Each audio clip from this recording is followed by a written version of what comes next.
Makikitanong lang po, saan yung pinakaunang republika sa buong Asya? Lungsod ng Malolos. Di nyo knows, no?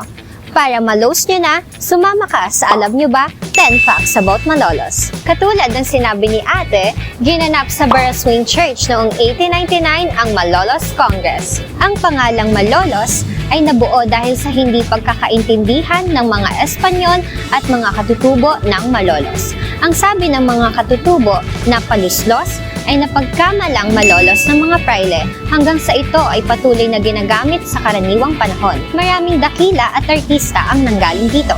Kasama na rito ang dakilang si General Isidoro Torres, si Sanya Lopez at Cheryl Cosim. Nagsisilbi itong sentro ng edukasyon, katulad na lamang ng Bulacan State University, Centro Escolar University at La Consolacion University. Ang Marcelo H. Del Pilar National High School ang may pinakamaraming bilang ng estudyante sa gitnang Luzon. Inipit, Ensaymada, Gurguria at Binanli.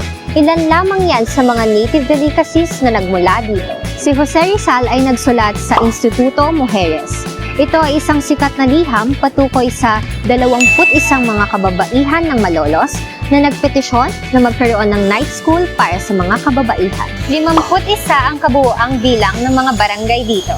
Ang mga jeep na iyan ay kilala bilang karati o kilala din dito bilang transportasyon. Bilang huling pasabog ng kabisera ng Bulacan, dito matatagpuan ang Mother of All Festivals o Singkaban. Ayun lamang mga kaalab, ako si Camille Alejandrino na nagbabahagi ng Alam Nyo Ba? Para sa Angkampilan. Pinag-alab ng katotohanan, pinanday ng paninindigan, sandata ng taong bayan.